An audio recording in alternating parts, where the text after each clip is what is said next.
Hello കൂട്ടുകാരെ, പുതിയൊരു വീഡിയോയിലേക്ക് എല്ലാവർക്കും സ്വാഗതം. ഇന്നൊരു സൺഡേ മൺഡേ വ്ളോഗാണ് കേട്ടോ. അപ്പോൾ ഇന്ന് ഞായറാഴ്ചയാണ്. അപ്പോൾ ഞായറാഴ്ച ആയതുകൊണ്ട് ഇന്നത്തെ സ്പെഷ്യൽ പൂരിയാണ്. ഞാൻ പറഞ്ഞിട്ടുണ്ടല്ലോ, ശനിയോ ഞായറോ ആണ് ഞാൻ പൂരി ഉണ്ടാക്കുന്നത്. അപ്പം പൂരിയുടെ കൂടെ നമ്മുടെ എപ്പോഴത്തെയും ഫേവറേറ്റ് കോമ്പിനേഷൻ എന്താണ്? പൂരി മസാല തന്നെയാണല്ലേ, നമ്മുടെ ഉരുളക്കിഴങ്ങ് മസാല. അപ്പോൾ അത് തന്നെയാണ് ഉണ്ടാക്കുന്നത്. മാറ്റി പിടിക്കണമെന്നൊക്കെ വിചാരിക്കും, പക്ഷേ എന്തോ ലാസ്റ്റ് പൂരി ഉണ്ടാക്കി വരുമ്പോൾ ഈ കറിയിൽ തന്നെ വന്ന് നിൽക്കും. അങ്ങനെ നിങ്ങൾക്ക് പിന്തുടരാറുണ്ടോ? വല്ല മുട്ട റോസ്റ്റോ ചിക്കൻ കറിയോ ഒക്കെ കൂട്ടി കഴിക്കണമെന്നൊക്കെ വിചാരിക്കും, പക്ഷെ അന്നേരം ഒന്നും ഈ പൂരി ഉണ്ടാക്കണമെന്ന് തോന്നില്ല കേട്ടോ. അവസാനം വന്ന് നിൽക്കുന്നത് നമ്മുടെ ഈ പൊട്ടറ്റോ കറി തന്നെയാണ്. പക്ഷെ അതൊരു പ്രത്യേക ടേസ്റ്റാണ് ഇതിൻ്റെ കൂടെ കഴിക്കാൻ. അങ്ങനെ ഞാൻ കറിയൊക്കെ റെഡിയാക്കി എടുത്തു. ഇനി നമുക്ക് പൂരിയും കൂടെ ചുട്ടെടുത്താൽ മതി. നല്ല അടിപൊളി കറിയാണ് കേട്ടോ. ആദ്യം ഞാൻ ഇതിൽ മസാലപ്പൊടി ഒന്നും ചേർത്തില്ല, ജസ്റ്റ് മഞ്ഞൾപ്പൊടി മാത്രമേ ചേർത്തിട്ടുള്ളൂ. ഞാൻ ഗരം മസാലയും ചേർത്തിട്ടില്ലായിരുന്നു. അപ്പോൾ ഇതൊന്നും ഇല്ലാതെ ജസ്റ്റ് ഈ മഞ്ഞൾപ്പൊടിയും നമ്മുടെ പച്ചമുളകിൻ്റെ എരിവൊക്കെ വെച്ചിട്ട് ഇതൊന്ന് ഉണ്ടാക്കി നോക്കണം കേട്ടോ, നല്ല ടേസ്റ്റാണ്. അപ്പം ഞാൻ വാശിക്കുട്ടിക്കും വിവാനും എല്ലാം എടുത്തു. അപ്പം ഞങ്ങൾ 3 പേരും കൂടെ ഒന്നിച്ചിരുന്നാണ് ഇന്ന് ഫുഡ് കഴിക്കുന്നത്. മിക്കവാറും സാറ്റർഡേ സൺഡേ അങ്ങനെയൊക്കെ തന്നെ ആയിരിക്കും കേട്ടോ. ഇന്നിപ്പോൾ ഏട്ടനില്ല, ഏട്ടൻ നാട്ടിലാണെന്ന് ഞാൻ പറഞ്ഞില്ലേ.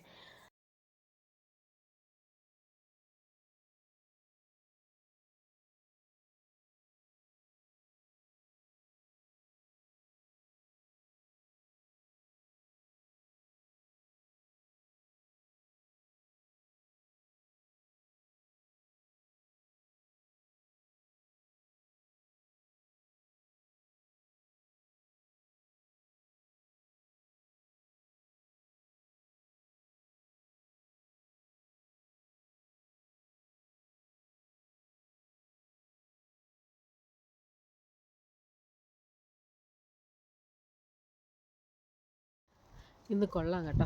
അറ്റ്ലീസ്റ്റ് ഒരുപാട് നാളിന് ശേഷം മഴയില്ലാതെ ഇങ്ങനെ ഫ്രീ ആയിട്ട് നടക്കാൻ പറ്റണേ. ഞാനും പശക്കുട്ടിയും വിമാനും എല്ലാവരും കൂടെ നമ്മുടെ സ്ഥിരം പ്ലേസ് ഉണ്ടല്ലോ, സ്ഥലം സാധനം മേടിക്കാൻ വേണ്ടി പോവാണ്.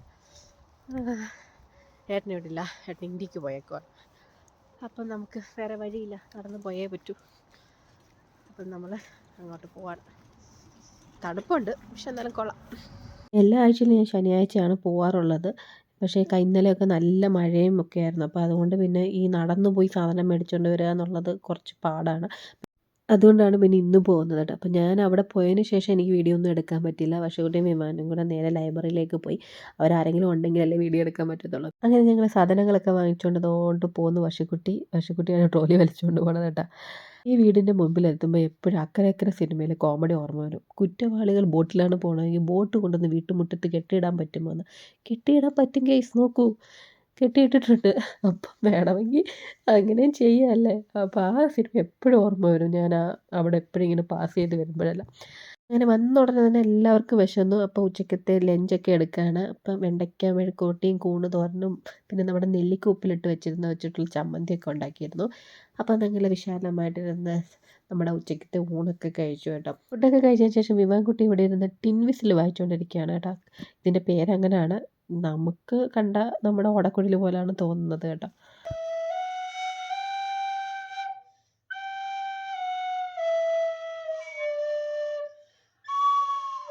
സ്കൂളിൻ്റെ ക്ലബ്ബുണ്ട്, അപ്പോൾ അതിന് വേണ്ടി വാങ്ങിയതാണ് ഈ ടിൻ വിസിൽ. അപ്പോൾ പഠിച്ച് തുടങ്ങിയിട്ടേ ഉള്ളൂ. പിന്നെ അല്ലാത്തപ്പോൾ അവൻ യൂട്യൂബിൽ നോക്കിയിരുന്ന് പഠിക്കും. സൺഡേ പിന്നെ പ്രത്യേകിച്ച് കാര്യങ്ങളൊന്നും ഇല്ലായിരുന്നു. അങ്ങനെ അടുത്ത ദിവസം രാവിലെയായി. ഇന്ന് നമ്മുടെ തിങ്കളാഴ്ചയാണ്, സ്കൂളൊക്കെ ഉള്ള ദിവസമാണ്. അപ്പോൾ ഇന്നത്തെ ലഞ്ചിന് ഞാൻ കൊടുത്തു വിടുന്നത് ഈ ഒരു ചപ്പാത്തി എഗ് നൂഡിൽസാണ്. ചപ്പാത്തിക്ക് കറി ഉണ്ടാക്കാൻ മടിയുള്ള ദിവസങ്ങളിൽ ഉണ്ടാക്കുന്ന ഒരു എളുപ്പ വഴിയാണ് കേട്ടോ ഇത്. നല്ല ടേസ്റ്റുമാണ് കഴിക്കാൻ, പിള്ളേർക്കൊക്കെ ഇഷ്ടപ്പെടും. അങ്ങനെ സമയം ഇപ്പോൾ വൈകുന്നേരമായി. ഇപ്പോൾ സ്കൂൾ വിടുന്ന സമയമാകുമ്പോഴാണ് ഇവിടെ ഇത്രയും തിരക്ക് വരുന്നത് കേട്ടോ. എല്ലാവരും പിള്ളേരെ വിളിക്കാൻ വേണ്ടി വരുന്നതാണ്. എല്ലാവരും കാറൊക്കെ കൊണ്ട് നമ്മുടെ വീടിൻ്റെയൊക്കെ ഫ്രണ്ടിലാണ് ഇട്ടിട്ട് പോകുന്നത്. തൊട്ടടുത്ത് തന്നെയാണല്ലോ സ്കൂൾ. അപ്പം അവിടെ കുറച്ച് തിരക്കാകുമ്പം നമ്മുടെ ഏരിയയിലൊക്കെ കൊണ്ടിടും. ആൺകുട്ടി ഇപ്പം തന്നെ വരും. അപ്പോൾ ഞാൻ കുറേ ദിവസമായി ഇവർക്ക് സ്നാക്സൊക്കെ ഉണ്ടാക്കി കൊടുത്തിട്ട്, നേരത്തെയൊക്കെ വല്ലപ്പോഴുമൊക്കെ ഈവനിങ് സ്നാക്ക് ഉണ്ടാക്കും. ആഴ്ചയിൽ 1-2 പ്രാവശ്യമെങ്കിലും ഉണ്ടാക്കുമായിരുന്നു. കുറേ ദിവസമായിട്ട് പശുക്കുട്ടി പറയുന്നുണ്ട് അവൾക്ക് ചീസ് ബോൾ കഴിക്കണം. അത് കുറേ നാളായി ഉണ്ടാക്കിയിട്ട്. പക്ഷേ എനിക്കൊരു മൂഡ് തോന്നിയില്ല ഉണ്ടാക്കാൻ. അപ്പോൾ ഇന്ന് ഞാൻ വിചാരിച്ചു ഇന്നതിന് പ്രത്യേകിച്ച് പണികളും കാര്യങ്ങളും ഒന്നും ഇല്ലായിരുന്നു.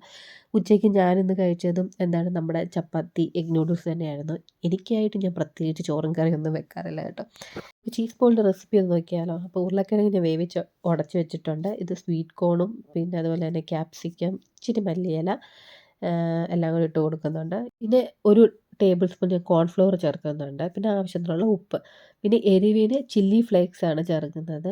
ഇപ്പോൾ കടയിൽ നിന്ന് വാങ്ങിയതില്ലെങ്കിൽ നമ്മുടെ വീട്ടിലുള്ള നമ്മുടെ ഇതുണ്ടല്ലോ വറ്റൽമുളകിൻ്റെ മിക്സിയിൽ ഒന്ന് ക്രഷ് ചെയ്തെടുത്താൽ മതി. പിന്നെ ഇറ്റാലിയൻ സീസണിങ് ചേർക്കുന്നുണ്ട്. ഓറിഗാനോ അല്ലെങ്കിൽ എൻ്റെ കയ്യിൽ ഇപ്പോൾ ഇരിക്കുന്ന മിക്സ്ഡ് ഹെർബ്സ് എന്ന് പറഞ്ഞിട്ട് ഞാനിങ്ങനെ വാങ്ങിക്കാൻ കിട്ടും. അത് വാങ്ങിച്ച് വെച്ചിട്ടുണ്ട്. അപ്പോൾ അതും കൂടി ചേർത്തിട്ട് എല്ലാം കൂടി ഇതുപോലെ നമുക്കൊന്ന് മിക്സ് ചെയ്തെടുക്കാം. അപ്പോൾ ഈ കോൺഫ്ലവർ ചേർക്കുമ്പോൾ നല്ലൊരു ബൈൻഡിങ് കിട്ടും കേട്ടോ. ഒന്ന് എന്താണ് പറയുക, ഒത്തിരി ഒന്നും വേണ്ട, ഒരു ടേബിൾ സ്പൂൺ ചേർത്താൽ മതി. ഇനി കോൺഫ്ലവർ നമുക്ക് ആവശ്യമുണ്ട്, കാരണം ഇത് നമുക്ക് മുക്കി പൊരിക്കണമല്ലോ. ഒന്നുകിൽ നമുക്ക് മുട്ടയിൽ ചെയ്യാം. ഞാനിപ്പോൾ പ്യുവർ വെജിറ്റേറിയൻ ആയിട്ടാണ് ചെയ്തത് കേട്ടോ. മുട്ടയിൽ വേണമെങ്കിൽ നമുക്ക് കോട്ട് ചെയ്തിട്ട് ബ്രെഡ് ക്രംസ് കോട്ട് ചെയ്തിട്ട് ഫ്രൈ ചെയ്യാം. ഇതിപ്പോൾ ഞാൻ കോൺഫ്ലവറിൽ ഇച്ചിരി ഉപ്പും കൂടി ഇട്ടിട്ടൊന്ന് കലക്കി വെക്കുന്നുണ്ട്. അപ്പോൾ ചീസ്, കോൺഫ്ലവറിൻ്റെ മിക്സ്, പിന്നെ വേണ്ടത് ബ്രെഡ് ക്രംസ്. ഞാനിത് ബ്രെഡിന് വാങ്ങിച്ചിട്ട് പൊടിച്ച് വെച്ചിരിക്കുന്നതാണ് കേട്ടോ. അപ്പോൾ ആവശ്യമുള്ള സമയത്ത് നമുക്ക് എടുത്ത് ഉപയോഗിക്കാമല്ലോ. അപ്പോൾ അത് ബ്രെഡ് മേടിച്ചിട്ട് മിക്സിയിലിട്ടൊന്ന് പൊടിച്ചിട്ട് ഒന്ന് വറുത്ത് വെച്ചാൽ മതി കേട്ടോ. കുറേ നാളിരിക്കും. അപ്പം നമ്മൾ ഇതുപോലൊരു ഓരോ ഉരുളയാക്കുക, അതിലേക്ക് നമുക്ക് ചീസ് വെച്ച് കൊടുക്കാം കേട്ടോ. അപ്പം ഞാനിവിടെ ചെയ്തുകൊണ്ടിരുന്നപ്പോൾ വിവാൻകുട്ടി പറഞ്ഞു ഞാനും വന്ന് ചെയ്യാമെന്ന് പറഞ്ഞ് വന്ന് ഹെൽപ്പ് ചെയ്യാണ്. അങ്ങനെ ചെയ്തുകൊണ്ടിരിക്കുന്ന സമയത്ത് ഉരുട്ടി ഉരുട്ടി ഒരു ബോളിനെ അങ്ങ് താഴെ ഇട്ടു. പിന്നെ അതെടുത്ത് കളഞ്ഞ് ഞാൻ പിന്നെ പറഞ്ഞു കുഴപ്പമില്ല, വീണ്ടും ഒന്നുകൂടെ ഒന്ന് ഉണ്ടാക്കിക്കൊള്ളാൻ. അങ്ങനെ നമ്മൾ അന്നേരം താഴെ വീണെന്ന് പറഞ്ഞ് കൊടുക്കാതിരുന്നെങ്കിൽ പിന്നെ അവർക്ക് ചെയ്യാൻ പറ്റത്തില്ലല്ലോ. കുഴപ്പമില്ല, ഇങ്ങനെ താഴെയും വീണ് ചെയ്ത് ചെയ്ത് വരുമ്പോൾ അങ്ങ് ശരിയായിക്കോളും. അങ്ങനെ അവനവിടെ ഉരുട്ടിക്കൊണ്ട് നിൽപ്പുണ്ട്. ഞാൻ അപ്പോഴത്തേന് എണ്ണ ചൂടാകാൻ വെച്ചു. അങ്ങനെ ഇനിയിപ്പം നമുക്കിതുപോലെ ഒന്ന് ഡിപ്പ് ചെയ്ത് ബ്രെഡ് ക്രംസിലൊന്ന് കോട്ട് ചെയ്ത് എടുത്ത് കഴിയുമ്പോൾ എണ്ണയിലിട്ട് ഫ്രൈ ചെയ്യേണ്ടത് തന്നെയാണ് കേട്ടോ. ഈ ബ്രെഡ് ക്രംസ് നമ്മൾ വീട്ടിലുണ്ടാക്കി വെക്കുവാണെങ്കിൽ നല്ല സൗകര്യമാണ്. എപ്പോഴൊക്കെ കട്ട്ലറ്റ് ഉണ്ടാക്കാം, എപ്പോഴൊക്കെ ഇതൊക്കെ ഉണ്ടാക്കണമെന്ന് തോന്നുന്നു അപ്പോഴൊക്കെ റെഡിയാക്കി എടുക്കാം കേട്ടോ. അങ്ങനെ ഇപ്പം ചൂടെണ്ണയിലേക്ക് നമുക്ക് 1 2 ആയിട്ടൊക്കെ ഇട്ട് കൊടുക്കാം. ഞാൻ അധികം എണ്ണ ഒഴിച്ചിട്ടില്ല, അതുകൊണ്ട് ഞാൻ 2 വീതമാണ് ഇട്ട് കൊടുത്തത്. പിന്നെ ഞാൻ ഈ എണ്ണ യൂസ് ചെയ്യത്തില്ല, അതെടുത്ത് കളയും. അപ്പോൾ അതുകൊണ്ട് ഞാൻ വിചാരിച്ചു കുറച്ച് എണ്ണ ഒഴിച്ചിട്ട് ഫ്രൈ ചെയ്തെടുക്കാമെന്ന്. ഇതിനകത്തിപ്പം വേവിക്കാനായിട്ടൊന്നുമില്ല, മേളത്തെ ആ കോട്ടിങ് മാത്രം തന്നെ ഉള്ളൂ. പിന്നെ അകത്തെ ആ ഒരു ചീസ് ഒന്ന് മെൽറ്റായിട്ട് വരണം. അതുകൊണ്ട് മീഡിയം ഫ്ലെയിമിലിട്ട് വേണം നമ്മളതിനെ ഫ്രൈ ചെയ്തെടുക്കുക, അല്ലെങ്കിൽ പെട്ടെന്ന് പുറം കരിഞ്ഞു പോകും. അങ്ങനെ ചീസൊക്കെ നല്ല അടിപൊളിയായിട്ട് ഇങ്ങനെ വലിഞ്ഞ് വന്നിട്ടുണ്ട്. ഈ ചീസ് ബോൾ കഴിക്കുമ്പോൾ അതാണ് നോക്കുന്നത്, ചീസ് ഇങ്ങനെ കറക്റ്റായിട്ട് കിട്ടുന്നുണ്ടോ എന്ന്. അങ്ങനെ നമ്മൾ രണ്ടും കഴിച്ച് നോക്കി. ഞങ്ങൾക്ക് 2 പേർക്കും ഉള്ളതാണ് ആദ്യം ഞാൻ ഉണ്ടാക്കിയത് കേട്ടോ. കാരണം ഇത് ചൂടോട്ട് കഴിച്ചാലേ കൊള്ളത്തുള്ളൂ. ഇനി വർഷക്കുട്ടി വരുന്ന സമയത്ത് ഉണ്ടാക്കി കൊടുക്കാമെന്ന് വിചാരിച്ചു. അങ്ങനെ വിവാൻകുട്ടി അവൻ്റെ ചീസ് ബോളുമായിട്ട് നേരെ ഹാളിലേക്ക് പോയിട്ടുണ്ട്. അപ്പം ഞാൻ 1 2 കഴിച്ച് നോക്കി. പിന്നെ ഞാൻ ഇവരുടെ ടിഫിൻ ബോക്സ് ഒക്കെ ഉണ്ടായിരുന്നു, അപ്പോൾ അതിനെയൊക്കെ ഒന്ന് കഴുകാനൊക്കെ ഇട്ടു. അപ്പോഴത്തേന് വർഷക്കുട്ടി വന്ന് ഇനിയിപ്പോൾ അവൾക്കുള്ളത് ഉണ്ടാക്കി കൊടുക്കാം. ചൂടുണ്ട്, നോക്കിക്കഴിയും. പിടിച്ചോ, ചൂടുണ്ട്. കൊള്ളാം.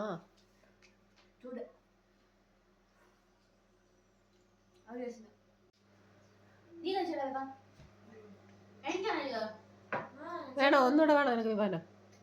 എല്ലാം ഉണ്ടാക്കിയൊക്കെ കഴിഞ്ഞപ്പോഴത്തേന് പാത്രങ്ങൾ ഇഷ്ടം പോലെ വരുമല്ലോ. അപ്പം ഞാൻ ആ പാത്രങ്ങളൊക്കെ എടുത്ത് ഇനി ഡിഷ് വാഷറിലേക്ക് ഇടുകയാണ് കേട്ടോ. അപ്പം ഞാൻ എപ്പോഴും രാവിലെയും ഉച്ചക്കത്തെയും എല്ലാം കൂടെ ഇങ്ങനെ വരുന്ന സമയത്ത് ഓരോന്നോരോന്നായിട്ട് അതിനുള്ളിലേക്ക് കയറ്റും. എന്നിട്ട് രാത്രിയിലാണ് ഓൺ ചെയ്ത് വിടുന്നത്. കാരണം എനിക്ക് അധികം പാത്രങ്ങളൊന്നും വരാറില്ല. കാരണം ഉച്ച സമയത്തൊന്നും അധികം 1 2 പാത്രമൊക്കെ കാണത്തുള്ളൂ, രാവിലെ എല്ലാം ഫുഡൊക്കെ ഉണ്ടാക്കി കഴിയുന്നത് കൊണ്ട്. അപ്പം പിന്നിനി അടുത്തതിനി എല്ലായിടവും ഒന്ന് ക്ലീനൊക്കെ ചെയ്യണം. ഈ ബ്രെഡ് ക്രംസിൻ്റെ പരിപാടി വന്നു കഴിഞ്ഞാൽ പ്രശ്നം എന്ന് വെച്ചാൽ ഫുള്ള് എല്ലായിടത്തും ആവും കേട്ടോ. അങ്ങനെ അതൊക്കെ കഴിഞ്ഞു. ഇനിയിപ്പം ആപ്പത്തിനുള്ള മാവ് അരയ്ക്കണം. അപ്പോൾ ഇന്ന് ഞാൻ അവൽ കുറച്ച് കുതിർത്തിട്ടിട്ട് അതിൻ്റെ കൂടെ അരയ്ക്കാമെന്ന് വിചാരിച്ചു. അല്ലെങ്കിൽ ചോറാണ് അരയ്ക്കുന്നത് കേട്ടോ. അപ്പം ഇന്ന് ചോറ് ഇല്ലായിരുന്നു, ഞാൻ പറഞ്ഞില്ലേ ഉച്ചയ്ക്കൊന്ന് ചോറ് വെക്കാത്തത് കൊണ്ട് ചോറില്ലായിരുന്നു. തേങ്ങ ചിരവാൻ ചിരവയില്ലാത്തത് കൊണ്ട് ഇങ്ങനെ കത്തി കൊണ്ട് അടർത്തി എടുത്തിട്ട് മിക്സിയുടെ ജാറിലേക്ക് ഇട്ട് ആദ്യം ഇതിനെ ഒന്ന് അരച്ചെടുക്കും കേട്ടോ. അരച്ചെടുത്തതിന് ശേഷമാണ് പിന്നെ ഞാൻ അരി ഇട്ട് അരയ്ക്കുന്നത്. അവിടെ ഒരു തേങ്ങാക്കൊത്ത് വീണ് കിടപ്പുണ്ടായിരുന്നു, ഞാൻ കണ്ടില്ല. കാരണം ക്യാമറ ഇവിടെ വെച്ചതിന് ശേഷം ഞാൻ എഡിറ്റ് ചെയ്യുമ്പോഴാണ് കാണുന്നത് അവിടെ ഒരു തേങ്ങാക്കൊത്ത് കിടക്കുന്നത്. പിന്നെ ബാലൻസ് ഉള്ള അരിയും കുറച്ച് അവലും കൂടെ ചേർത്തിട്ട് അരയ്ക്കുകയാണ് കേട്ടോ. പിന്നെ ഇതിലേക്ക് ഞാൻ ഈസ്റ്റ് ചേർത്ത് കൊടുക്കുന്നുണ്ട്, ഇൻസ്റ്റൻറ്റ് ഈസ്റ്റ്. പിന്നെ ഒരു ടേബിൾ സ്പൂൺ നമ്മുടെ എന്താണ് പഞ്ചസാര, അതും കൂടെ ചേർത്ത് കൊടുക്കുന്നുണ്ട്. എന്നിട്ട് ഇളം ചൂടുവെള്ളത്തിലാണ് അരച്ചെടുക്കുന്നത് കേട്ടോ. അപ്പോൾ ഇനി ഇതിനെ അരച്ച് വെക്കുക. ഇനി രാത്രിയിലത്തേക്ക് എന്തെങ്കിലും ഉണ്ടാക്കണം. ഒന്നീ ഗോതമ്പ് ദോശ ഉണ്ടാക്കാമെന്ന് വിചാരിക്കുന്നു, അല്ലെങ്കിൽ കഞ്ഞി വെക്കാമെന്ന്. അപ്പം അതിൻ്റെ വീഡിയോ ഒന്നും ഞാൻ എടുത്തില്ല കേട്ടോ. നമ്മൾ അരച്ചൊക്കെ കഴിയുന്ന സമയത്ത് അപ്പം തന്നെ മിക്സിയുടെ ജാറും മിക്സിയും എല്ലാം ഒന്ന് തുടച്ച് വെക്കാമെങ്കിൽ പിന്നെ അതിലങ്ങനെ മാവൊന്നും പറ്റി പിടിച്ചിരിക്കത്തില്ല. അതങ്ങ് വൃത്തിയായിട്ടിരിക്കുകയും ചെയ്യും. അങ്ങനെ ഞാൻ മാവൊക്കെ റെഡിയാക്കി ഇനി ഓവനിനുള്ളിലേക്ക് വെക്കുകയാണ്. എന്നെങ്കിൽ മാത്രമേ നാളെ രാവിലെ ഇതൊന്ന് നല്ല രീതിയിൽ സെറ്റായിട്ട് കിട്ടത്തുള്ളൂ. അപ്പം ഇന്നത്തെ വീഡിയോ ഇത്രയേ ഉള്ളൂ. ഇഷ്ടപ്പെടുവാണെങ്കിൽ ലൈക്ക് ചെയ്യുക, ഷെയർ ചെയ്യുക, സബ്സ്ക്രൈബ്